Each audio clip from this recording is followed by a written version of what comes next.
Hello my dear student, electrical edu চ্যানেলে তোমাদের সকলকে স্বাগত জানাই।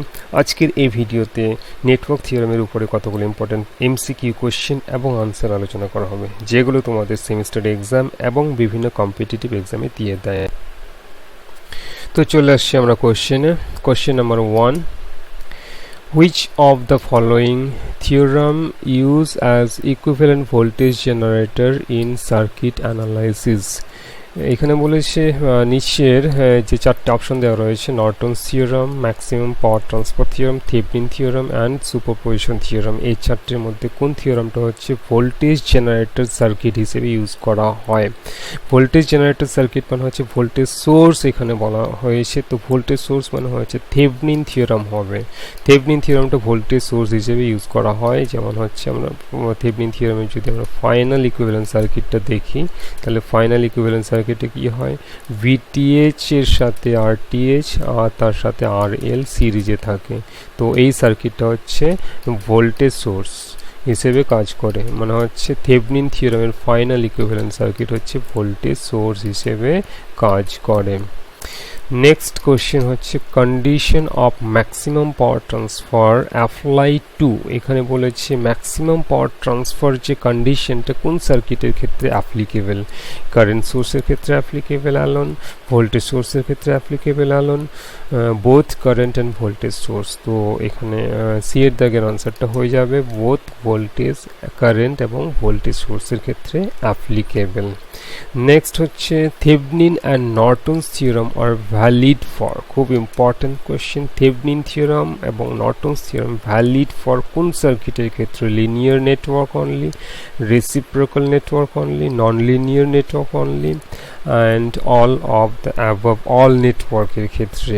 তো এটা হয়ে যাবে নর্টনস এবং Thevenin theorem only for linear নেটওয়ার্কের ক্ষেত্রে অ্যাপ্লিকেবল, এটা মনে রাখতে হবে। চলে আসছি নেক্সট কোশ্চেনে। 4 নম্বর question, the maximum power is transferred from source when load impedance is, এখানে বলেছে maximum power is transferred from source থেকে ম্যাক্সিমাম পাওয়ার ট্রান্সফার হবে when load impedance is, এখানে বলা আছে equal to source impedance, equals to 0, equal to half of the source impedance, none of the above. তো এটা হয়ে যাবে equals to source load impedance is equals to source impedance যখন হবে, that means হচ্ছে আর টিএইচ। থেভেনিন ইকুইভ্যালেন্ট রেজিস্ট্যান্স যখন হচ্ছে load resistance হয়ে যাবে, তখন কিন্তু সেই কন্ডিশনে কিন্তু সোর্স থেকে লোডে ম্যাক্সিমাম পাওয়ার ট্রান্সফার হয়, এটা মনে রাখতে হবে। নেক্সট হচ্ছে আমরা চলে আসবো Norton equivalent circuit consist of. Norton equivalent সার্কিটটা হচ্ছে কি হবে, voltage source in parallel with the impedance হবে না, current source in series with the impedance হবে না, voltage source in series with the impedance হবে না, current source in parallel with the impedance. তো ডি এর দাগের আনসারটা হবে, কারণ নর্টন ইকুইভ্যালেন্ট সার্কিটের ফাইনাল ইকুইভ্যালেন্ট সার্কিটটা তোমাদের কিন্তু মনে রাখতে হয়, ফাইনাল খুব ইম্পর্টেন্ট। যেমন হচ্ছে থেভেনিন থিওরামের ফাইনাল ইকুইভ্যালেন্ট সার্কিট মনে রাখতে হয়, ভোল্টেজ নর্টনস থিওরামের ফাইনাল ইকুইভ্যালেন্ট সার্কিট কিন্তু মনে রাখতে হবে। তো এখানে বলেছে নর্টন থিওরামের ফাইনাল ইকুইভ্যালেন্ট সার্কিটটা হচ্ছে প্যারালাল হবে, current source in parallel with the impedance. এই যেটা হচ্ছে কারেন্ট সোর্স, তার সাথে হচ্ছে এটা হচ্ছে Norton equivalent circuit, Norton equivalent resistance, তার সাথে হচ্ছে লোড রেজিস্ট্যান্স। তো ইম্পিডেন্স, এই দুটো হচ্ছে ইম্পিডেন্স। ইম্পিডেন্সটা কি থাকবে, কারেন্ট সোর্সের সাথে প্যারালাল থাকবে। তো ডি এর দাগের আনসারটা হয়ে যাবে। নেক্সট হচ্ছে superposition theorem is not applicable in. Superposition theorem কার ক্ষেত্রে অ্যাপ্লিকেবল নয়? সুপারপজিশন থিওরাম ভোল্টেজ রেসপন্সের ক্ষেত্রে অ্যাপ্লিকেবল, পাওয়ার রেসপন্সের ক্ষেত্রে অ্যাপ্লিকেবল নয়, কারেন্ট রেসপন্সের ক্ষেত্রে অ্যাপ্লিকেবল, অল অফ দিস। তো এখানে হবে পাওয়ার রেসপন্সের ক্ষেত্রে অ্যাপ্লিকেবল নয়। সুপারপজিশন থিওরামের ক্ষেত্রে সুপারপজিশন থিওরাম কিন্তু ভোল্টেজ অথবা কারেন্ট দুটোর ক্ষেত্রেই অ্যাপ্লিকেবল। তো এটা হচ্ছে আনসার হয়ে যাবে পাওয়ার রেসপন্সের ক্ষেত্রে অ্যাপ্লিকেবল নয়। নেক্সট কোশ্চেন হচ্ছে superposition theorem is valid only for linear circuit, non linear circuit, both linear এবং non linear circuit, none of this. তো সুপারপজিশন থিওরাম হচ্ছে লিনিয়ার সার্কিটের ক্ষেত্রে অ্যাপ্লিকেবল, খুব ইম্পর্টেন্ট কোশ্চেন। নেক্সট আমরা চলে আসছি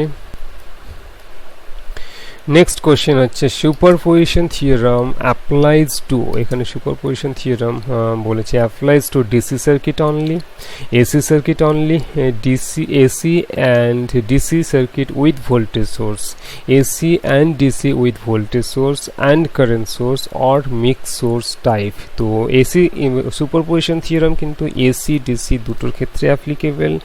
আর আগের কোশ্চেনে আমরা দেখলাম যে সুপারপজিশন থিওরাম হচ্ছে ভোল্টেজ সোর্স এবং কারেন্ট সোর্স দুটোর ক্ষেত্রে অ্যাপ্লিকেবল, অথবা যদি সার্কিটে ভোল্টেজ এবং কারেন্ট দুটোই একসাথে থাকে অথবা সেপারেটলি থাকে তার ক্ষেত্রে সেক্ষেত্রেও কিন্তু সুপারপজিশন থিওরাম অ্যাপ্লিকেবল। তো এখানে রাইট যে আনসারটা হয়ে যাবে সেটা হচ্ছে ডি এর দাগের আনসারটা হবে এসি সার্কিট অথবা ডিসি সার্কিট, ভোল্টেজ সোর্স এবং কারেন্ট সোর্স থাকতে পারে অথবা মিক্স সোর্স থাকতে পারে, মানে একসাথে ভোল্টেজ এবং কারেন্ট দুটো সোর্সই থাকতে পারে।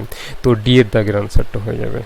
নেক্সট হচ্ছে Thevenin theorem is valid for the network containing only, Thevenin theorem কোন নেটওয়ার্কের ক্ষেত্রে applicable, linear circuit, non linear circuit, reactive circuit, resistance circuit. তো এখানে আনসারটা হয়ে যাবে লিনিয়ার সার্কিট অনলি। খুব ইম্পর্ট্যান্ট এগুলো, এই কোশ্চেনগুলো।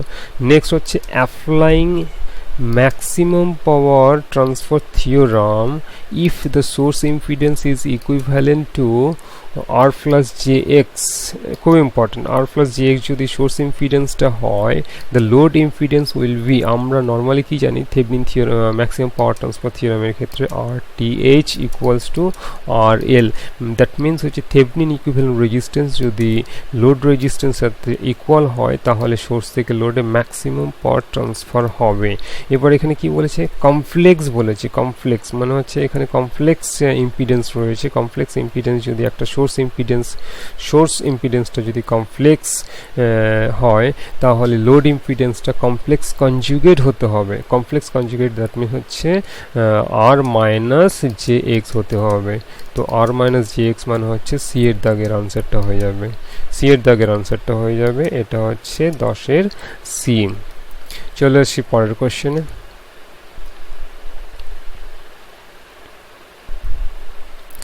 Question number 11, with z equals to r plus jx দেওয়া রয়েছে, impedance equals to r plus jx, the maximum transfer of power occur from generator to the load, মানে সোর্স থেকে load when z equals to r, z equals to jx, z equals to r minus jx, z equals to r plus jx। তো এই কোশ্চেনের আনসারটা তোমরা সকলেই জানো, কারণ এর আগে আমরা দেখলাম যে কমপ্লেক্স কনজুগেট হতে হবে। যদি ইম্পিডেন্সটা কমপ্লেক্স হয় তাহলে সেটা হচ্ছে সোর্স ইম্পিডেন্সও হতে পারে, লোড ইম্পিডেন্সও হতে পারে। তো এখানে তার কনজুগেট হতে হবে, তো সি এর দাগের আনসারটা হয়ে যাবে। তার এর কনজুগেট হচ্ছে R minus J X. Not maximum power ট্রান্সফারের ক্ষেত্রে এটা কিন্তু মনে রাখতে হবে। আর নর্মাল কন্ডিশনে কি হয়, R TH equals to R L হয়। আর কনজুগেটের ক্ষেত্রে কি হবে, R plus J X equals to কী হতে হবে, আর মাইনাস জে এক্স হতে হবে। তো এটা হলে কি হয়, কমপ্লেক্সের ক্ষেত্রে এটা হলে সোর্স থেকে লোডে ম্যাক্সিমাম পাওয়ার ট্রান্সফার হয় অথবা জেনারেটর থেকে লোডে ম্যাক্সিমাম পাওয়ার ট্রান্সফার হয়, এই দুটো কন্ডিশন যদি ম্যাচ করে। তো আমরা চলে আসছি পরের কোশ্চেনে। Norton's theorem is valid for the network containing only, খুব important, Norton's theorem containing a non linear element resistance reactance. তো নর্টনস থিওরাম হচ্ছে লিনিয়ার এলিমেন্টের ক্ষেত্রে অ্যাপ্লিকেবল। নেক্সট কোশ্চেন হচ্ছে a network having a battery source in the input side is termed as, তো battery source যদি থাকে input side তো সেটাকে বলা হয় অ্যাক্টিভ সার্কিট বলা হয়। বি এর দাগের আনসারটা হয়ে যাবে অ্যাক্টিভ সার্কিট বলা হয়ে থাকে।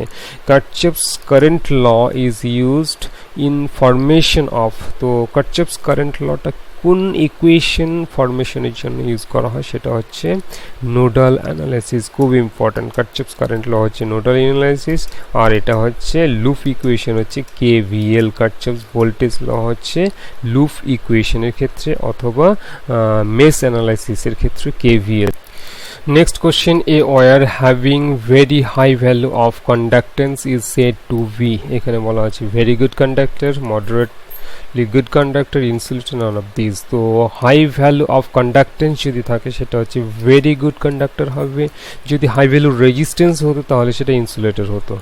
নেক্সট হচ্ছে কারচেফস ল ফেলস ইন। কারচেফস ল কোন সার্কিটের ক্ষেত্রে fails? Lumped parameter circuit, distributed parameter circuit, non linear এবং বাইলেটার, কোনটার ক্ষেত্রে এটা হচ্ছে ফেলস মানে হচ্ছে কাজ করবে না। নেক্সট হচ্ছে এখানে হচ্ছে ডিস্ট্রিবিউটেড প্যারামিটারের ক্ষেত্রে কারচেফস ল কিন্তু ফেলস হয়ে যাবে, কাজ করবে না। ডিস্ট্রিবিউটেড মানে হচ্ছে transmission line, transmission line.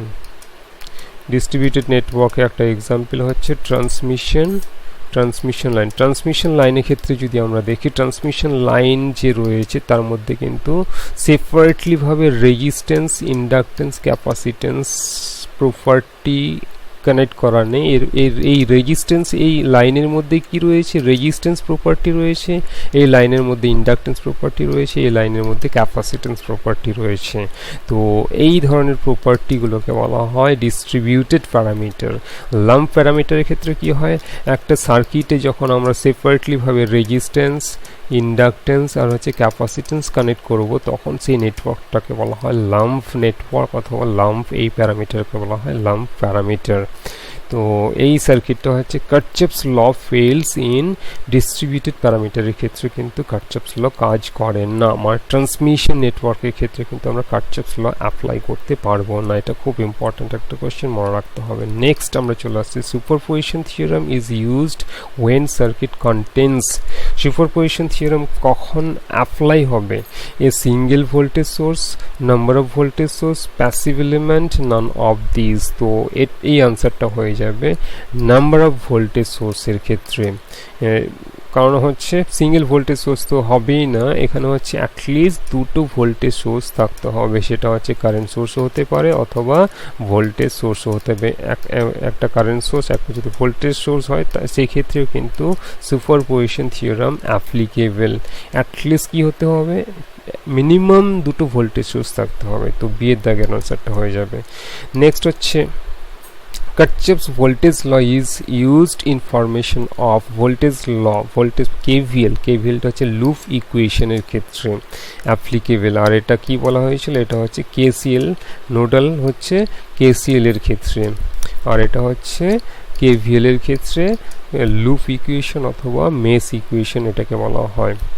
KVL এর ক্ষেত্রে এটাকে বলা হয় মেশ অ্যানালাইসিসের ক্ষেত্রেও কিন্তু KVL অ্যাপ্লিকেবল, অথবা লুপ ইকুয়েশন অথবা মেশ অ্যানালাইসিস।